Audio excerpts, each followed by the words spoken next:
Kepemimpinan sejati bukan soal kekuasaan atau kehormatan, ini tentang pengorbanan. Menanggung beban demi kesejahteraan rakyat, berdiri di garis depan, bahkan menderita demi kebaikan bersama.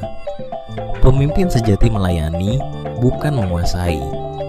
Pengorbanan adalah kuncinya. Mereka yang rela menderita demi orang lain, yang siap menanggung beban demi kesejahteraan rakyat. Agus Salim, seorang pejuang kemerdekaan dan negarawan ulung, menjadi contoh nyata kepemimpinan sejati. Pengalamannya bukan hanya teori, tetapi realitas konkret yang mengasah pemahamannya tentang pengorbanan dan tanggung jawab. Kepemimpinan sejati bukanlah privilege, melainkan ujian batin yang berat. Proses pemurnian jiwa yang menuntut pengorbanan dan keteguhan hati yang luar biasa.